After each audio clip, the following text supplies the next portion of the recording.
Hello everyone, welcome back to my channel. मैं सानू चौहान आज class 11th का डिमांड इकोनॉमिक्स के ऊपर एक वीडियो लेकर के आया हूँ। तो हम डिमांड को वन शॉट करने वाले हैं। तो बहुत ही बेहतरीन लेक्चर होने वाला है सेशन 25-26 के लिए। और डिमांड एक ऐसा चैप्टर है बेटा जी जो बहुत ज्यादा आपके एग्जाम्स के अंदर पूछा जाता है और बहुत ज्यादा इजी टॉपिक है। बच्चों को अक्सर इसमें कंफ्यूजन रहती है। तो आओ मैं आपकी मिलकर कंफ्यूजन दूर करूं और आपको मैं यकीन दिलाता हूं, आप एंड तक मेरी वीडियो देखेंगे तो आप इस चैप्टर को पूरा समझ के जाएंगे। तो आइए स्टार्ट करते हैं।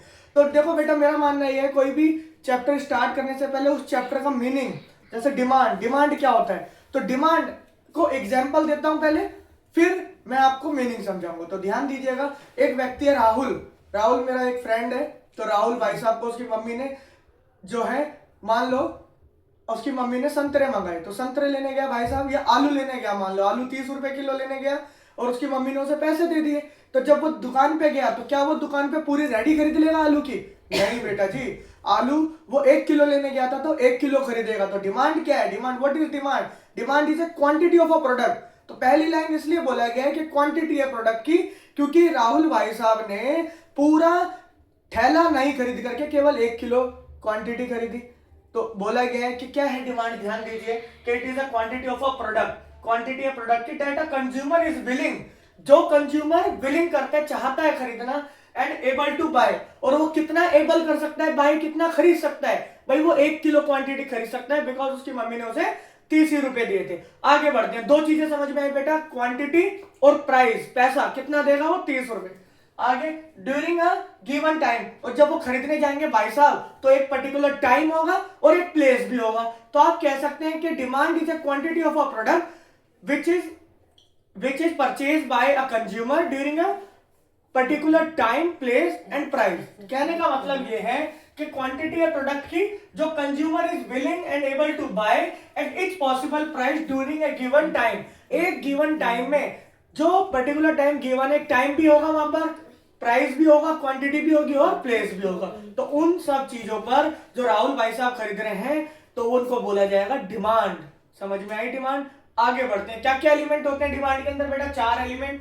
क्वांटिटी होना जरूरी है, प्राइस होना, टाइम होना और प्लेस होना। और एक और इंपॉर्टेंट बात बेटा, लोग इच्छा होना भी जरूरी है भाई। नहीं तो बहुत सारे लोग तो राहुल भाई साहब तो दुकानों पे चक्कर ही लगाते रह जाएंगे कि सोचेंगे अगर 30 की जगह 25 में मिल जाए या 20 में। तो इच्छा होना भी बहुत जरूरी है, क्योंकि कुछ कंज्यूमर आते हैं, पूछते हैं और चले जाते हैं। तो वही खरीदता है जिसकी इच्छा होती है, तो इसलिए विलिंग बोलना भी जरूरी है। तो आइए कुछ इसके बारे में, क्या फैक्टर हमारे को डिमांड में अफेक्ट करते हैं। तो पहला फैक्टर प्राइस। भाई देखो इंपॉर्टेंट बात है भाई साहब बहुत, प्राइस और क्वांटिटी। प्राइस के अंदर दिमाग ध्यान देंगे मेरे भाई, जब भी कोई प्रोडक्ट खरीदा जाता है तो अगर प्राइस उसका बढ़ता है तो डिमांड उसकी कम की जाती है, क्वांटिटी कम खरीदी जाती है, और अगर प्राइस कम होता है तो क्वांटिटी बढ़ाई जाती है। तो ऐसे ऐसे रिलेशन होता है भाई, ऊपर नीचे, एक ऊपर जा रहा है तो दूसरा नीचे, एक नीचे आ रहा है तो दूसरा ऊपर। तो प्राइस क्या है बेटा जी कि there is an inverse relation between price and quantity demanded of a given product. तो जो भी गिवन प्रोडक्ट है, जैसे आलू लेने गए थे राहुल भाई साहब 30 रुपए किलो, अगर आलू का प्राइस 40 रुपए किलो हो जाता तो उसकी मम्मी ने उसे 30 ही रुपए दिए थे। तो भाई साहब 30 रुपए में आलू की कम क्वांटिटी खरीदती, क्यों? क्योंकि प्राइस बढ़ गया तो क्वांटिटी कम खरीदी। अगर आलू 30 रुपए किलो से 20 रुपए किलो हो जाते, अगर आलू की कीमत 20 रुपए किलो हो जाती तो प्राइस कम हो गया, तो भाई साहब ने डिमांड बढ़ा देते हो तो 30 रुपए उसकी मम्मी भी खुश हो जाती, भाई 30 रुपए के आलू ले आया, ठीक है, ज्यादा ले आया। आगे बढ़ते हैं। पहला जो पॉइंट था वो था हमारा क्या? प्राइस। दूसरा पॉइंट था बेटा जी इनकम ऑफ कंज्यूमर। भाई देखो दो तरीके के गुड्स होते हैं, नॉर्मल गुड्स और इंफीरियर गुड्स। नॉर्मल गुड्स भाई, अगर व्यक्ति की इनकम बढ़ती है तो वो नॉर्मल गुड जो वो खरीद रहा था उनकी डिमांड कम कर देता है, इनवर्स रिलेशन होता है। वैसे ही इंफीरियर मतलब आप इनको हिंदी में घटिया वस्तु बोल सकते हैं, या जो जैसे सेल वाला माल जो होता है, जब व्यक्ति की इनकम बढ़ जाती है ना तो जो सेल वाला माल होता है वो कम खरीदता है। जैसे यहाँ पर नॉर्मल गुड्स में आप बोल सकते हैं भाई बंदे की इनकम बढ़ गई तो पहले वो टोन्ड दूध पी रहा था, अब वो फुल क्रीम पीना स्टार्ट कर देगा।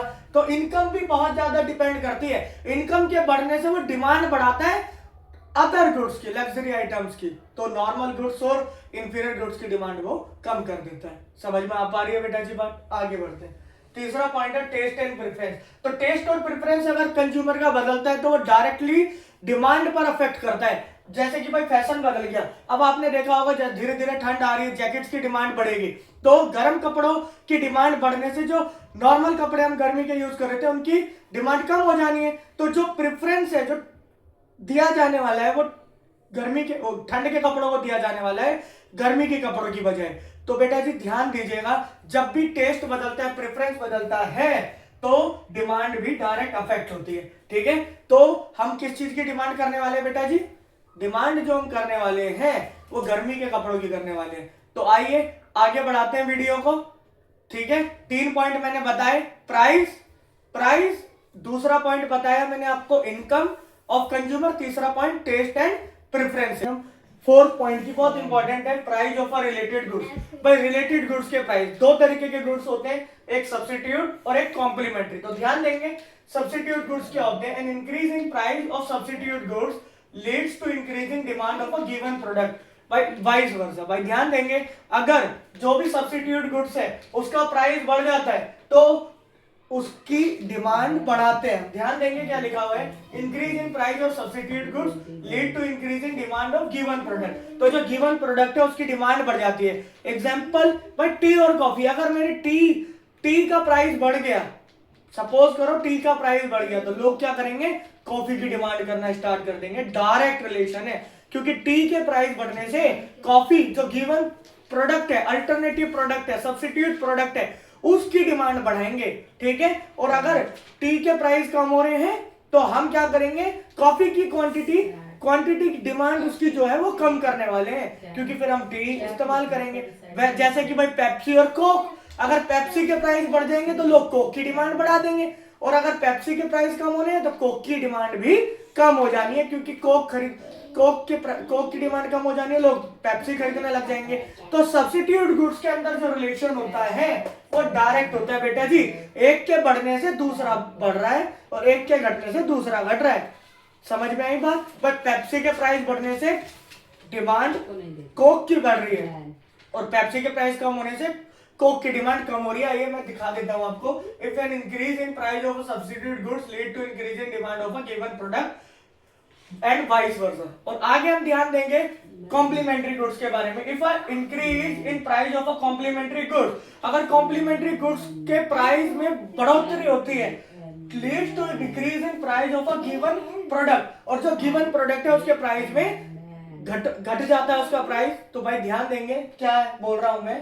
तो भाई ध्यान देंगे कि भाई पेट्रोल के अगर प्राइस बढ़ते हैं, जैसे एग्जांपल पेट्रोल और कार, अगर पेट्रोल के प्राइस बढ़ेंगे तो लोग कार की डिमांड कम कर देंगे, और अगर पेट्रोल के प्राइस कम हो गए तो लोग कार की डिमांड बढ़ा देंगे। समझ में आ पा रही है बात? तो बेटा ध्यान देंगे। और इसका एक और एग्जांपल ले सकते हैं, मार्कर और इंक। अगर भाई इंक के प्राइस बढ़ गए तो लोग मार्कर की डिमांड कम कर देंगे, और अगर इंक के प्राइस घट गए तो मार्कर की डिमांड बढ़ा देंगे, क्योंकि दोनों में कैसा रिलेशन है? इनवर्स। भाई कॉम्प्लीमेंट्री में इनवर्स रिलेशन है और सब्स्टिट्यूट में डायरेक्ट। तो दोनों को याद करने के लिए आज मैं आपको एक ट्रिक सिखाता हूं बेटा, YouTube पे कभी किसी ने नहीं सुनाया होगा, फिल्में बड़ा देखते होंगे, मैं भी देखता हूं। तो देखो, सब्स्टिट्यूट गुड्स को याद करने के लिए, कॉम्प्लीमेंट्री गुड्स को याद करने के लिए, कॉम्प्लीमेंट्री के लिए मैं बोलता हूं बेटा जी कि हम बने तुम बने एक दूसरे के लिए गाना है। तो पेट्रोल और कार बोल रही है कि भाई हम बने तुम बने एक दूसरे के लिए, मतलब दोनों एक दूसरे के बिना हम इस्तेमाल ही नहीं कर सकते। तो ऐसे प्रोडक्ट जो एक दूसरे के लिए ही बने हुए हैं उनको बोलेंगे कॉम्प्लीमेंट्री गुड्स। और आजकल बच्चों का देखो, इस एज में 11th 12th में बच्चे एक दूसरे से रिलेशन में आ जाते हैं, तो अक्सर बच्चों को कहा जाता है सुनते हुए कि तू नहीं तो कोई और सही। तो बात वही है सब्स्टिट्यूट गुड्स में कि भाई अगर टी नहीं तो कॉफी, पेप्सी नहीं तो कोक। तो समझ आ पा रही है भाई? सब्स्टिट्यूट गुड्स में कैसे याद रखेंगे? तू नहीं तो कोई और सही, और कॉम्प्लीमेंट्री में हम बने तुम बने एक दूसरे के लिए। आइए आगे बढ़ते। लास्ट पॉइंट है बेटा इसका, फ्यूचर चेंज इन प्राइस। तो there exist a direct relationship between expectation change in price in future and change in demand. भाई भविष्य में कीमत के परिवर्तन होने की पॉसिबिलिटी। अब हमें ध्यान दीजिए, अगर लगता है कि प्राइस फ्यूचर में बढ़ेगा, भाई मान लो आलू का प्राइस बढ़ेगा, भाई नवरात्रि सीजन में आलू का प्राइस भविष्य में बढ़ने वाला होता है, तो लोग क्या करते हैं? करंट में डिमांड बढ़ा देते हैं, क्योंकि उनको पता है आलू का यूज ज्यादा होने वाला है, तो अभी हम आलू को ज्यादा खरीद के रख लेते हैं। सेम भाई, अगर फ्यूचर प्राइस कम होने वाला है तो हम करंट में डिमांड क्या कर देते हैं, कम कर देते हैं कि फ्यूचर में खरीदेंगे।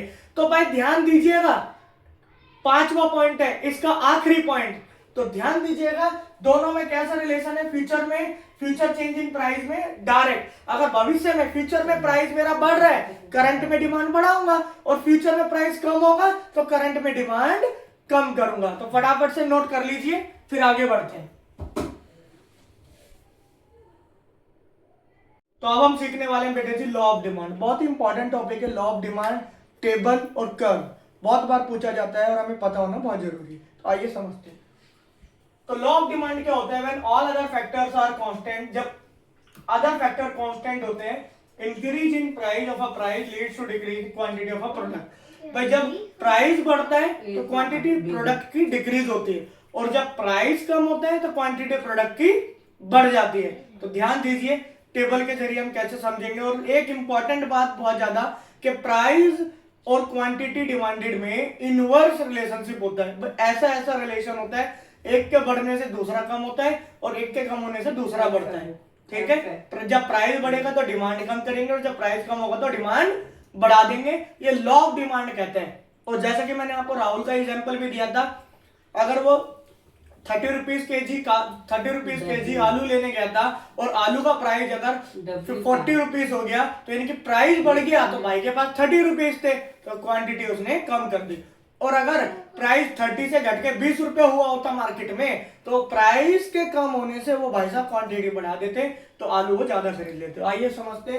तो ध्यान देंगे, अगर मैं आलू का एग्जांपल ले रहा हूं, भाई प्राइस है केजी में, पर केजी का प्राइस है, ठीक है जी, 20 रुपीज के जी, तो वो 6 केजी खरीद पाएगा। 30 तो 5, 40 तो 4, 50 तो 3। अब देख पा रहे हैं जैसे जैसे प्राइस बढ़ रहा है क्वांटिटी घटा रहे हैं। और इस ध्यान देंगे, जब हमारा प्राइस, देखो जब प्राइस हमारा 20 था, जब प्राइस कम था तो क्वांटिटी 6 केजी कर दी, क्वांटिटी बढ़ा दी। अब जैसे प्राइस 30 हुआ, क्वांटिटी 5 की, जब प्राइस बढ़ा 40 हुआ तो क्वांटिटी 4 की, और 50 हुआ तो 3। कहने का मतलब है जैसे जैसे प्राइस बढ़ रहा है क्वांटिटी कम कर रहे हैं। यहाँ पर देखो आप 40 था, प्राइस बढ़ के कितना हुआ 50। जब प्राइस बढ़ा तो ये जो क्वांटिटी है, जब प्राइस हमारा बढ़ा तो क्वांटिटी कम कर दी, और जब 40 से प्राइस कितना हुआ 30, जब प्राइस कम हुआ तो क्वांटिटी बढ़ा दी।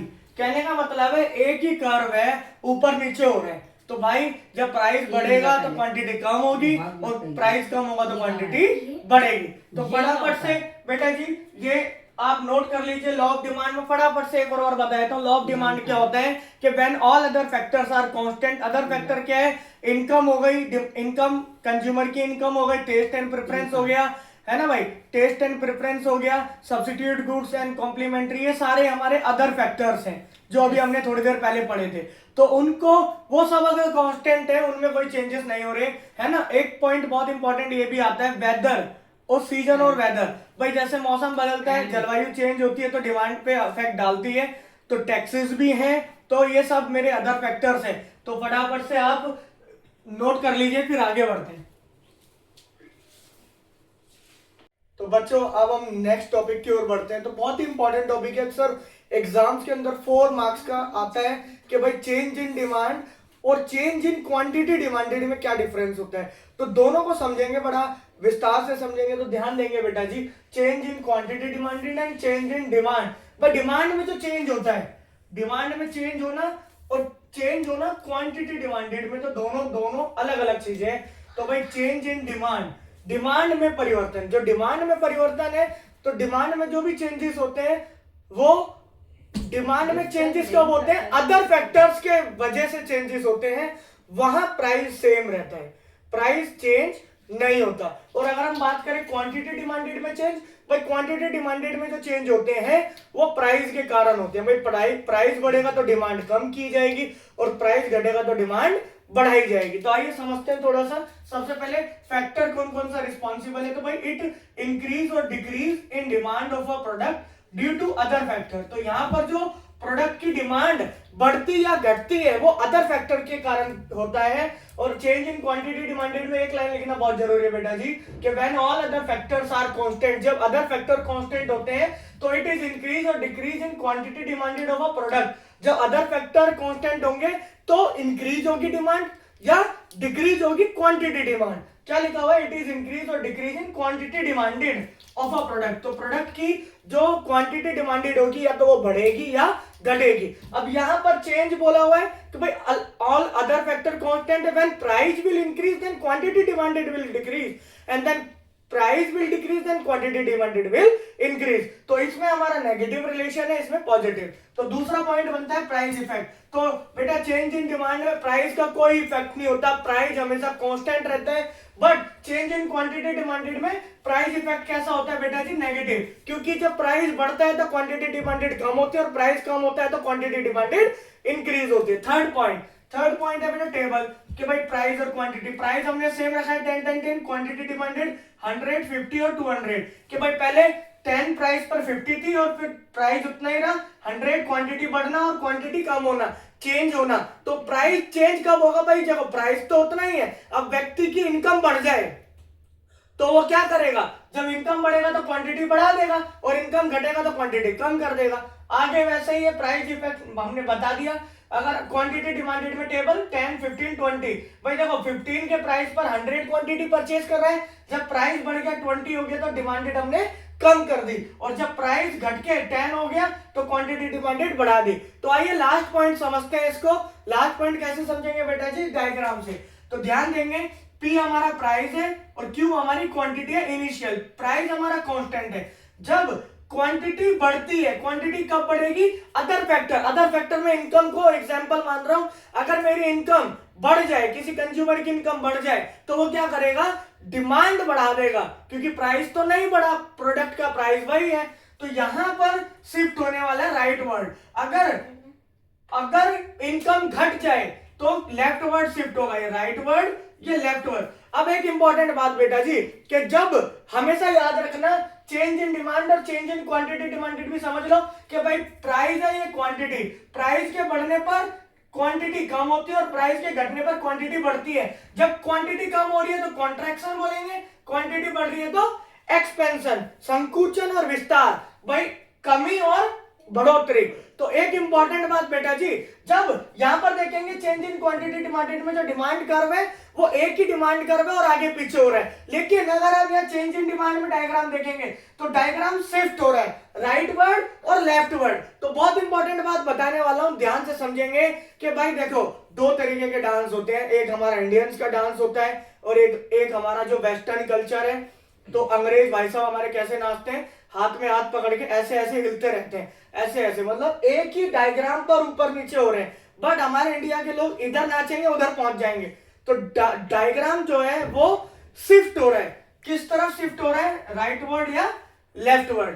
तो इसे नोट करेंगे फिर आगे बढ़ते हैं। तो बच्चों आज की क्लास का लास्ट टॉपिक हम करने वाले हैं, तो ध्यान दीजिएगा, बड़ी ईमानदारी से सुनिएगा और समझिएगा। इसी से रिलेटेड एक और टॉपिक है तो मैं इसी में उसको भी एक कवर करने वाला हूं। तो ध्यान दीजिएगा कि भाई increase in quantity demanded, increase in demand. तो यहां पर हम देखेंगे इंक्रीज इन डिमांड, सेम मैंने सब कुछ सेम रखा हुआ है जो लास्ट हमने चेंज वाले में किया था। तो आप ध्यान दीजिएगा, factor responsible, it increase in demanded of a product, it increase in demand of a product due to other factor. Other factor के कारण जब प्रोडक्ट की डिमांड बढ़ जाती है, जैसे इनकम बढ़ी तो हमने डिमांड बढ़ा दी, क्वांटिटी बढ़ा दी, डिमांड बढ़ा दी भाई प्रोडक्ट्स की, तो उसको बोला जाएगा अदर फैक्टर्स के कारण इंक्रीज होना demand. Increase in quantity demanded, अब देखो इंक्रीज कब होगी क्वांटिटी डिमांडेड, कब इंक्रीज होगी? क्योंकि यहाँ तो प्राइस का फैक्टर है, जब मेरा प्राइस कम होगा तो क्वांटिटी बढ़ जाएगी। तो वही लिखा हमने, when all other factors are constant, if decrease in price of a product results increase in quantity demanded of that product, कि भाई जब प्राइस कम होगा तो क्वांटिटी डिमांडेड बढ़ेगी। अगर मैं यहाँ पर प्राइस इफेक्ट की बात करूं तो इंक्रीज इन डिमांड में कोई इफेक्ट नहीं है प्राइस का, but increase in quantity demanded में नेगेटिव इफेक्ट है। भाई एक प्राइस अगर कम हो रहा है तभी डिमांड बढ़ रही है, और अगर ये डिक्रीज इन क्वांटिटी डिमांडेड का होता तो जब प्राइस मेरा बढ़ रहा होता तो क्वांटिटी डिमांडेड कम हो रही होती। तो ध्यान दीजिएगा, आगे बढ़ते हैं। टेबल की बात करूं, पहले प्राइस 10 था तो क्वांटिटी डिमांडेड 50 थी, प्राइस अभी भी 10 है, क्योंकि इसके अंदर डिमांड वाले में प्राइस इंक्रीज इन डिमांड हो, डिक्रीज इन डिमांड हो या चेंज इन डिमांड हो, प्राइस हमारा फिक्स होने वाला है, सेम होने वाला है, नो इफेक्ट ऑन प्राइस। तो भाई प्राइस मेरा वही है, डायग्राम में भी देख सकते हैं भाई, पहले क्यू क्वांटिटी परचेज की जा रही थी, अब इनकम के बढ़ने से Q1 क्वांटिटी परचेज की जा रही है, जो डिमांड कर्व है डी से बढ़कर D1 हो गया, शिफ्ट कर गया, आगे बढ़ गया।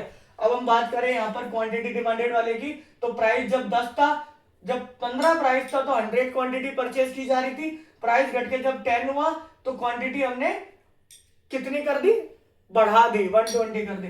तो भाई P प्राइस पर Q क्वांटिटी और P1 प्राइस, जब प्राइस कम हो तो Q1 क्वांटिटी, इसको एक्सपेंशन ऑफ डिमांड भी कहा जाता है। और अगर कम हो रहा होता तो कॉन्ट्रैक्शन ऑफ डिमांड कहते हैं। तो मुझे उम्मीद है बेटा जी आप लोगों को 4 पॉइंट से और ये पूरा का पूरा डिमांड चैप्टर समझ में आया होगा। अगली वीडियो में मैं आपको समझाने वाला हूं कि इलास्टिसिटी ऑफ डिमांड क्या होती है। तो तब तक के लिए सावधान रहें और डोंट ट्रबल योर माता पिता, और नोट करेंगे, और फिर अगले चैप्टर में मिलते हैं अगली क्लास में।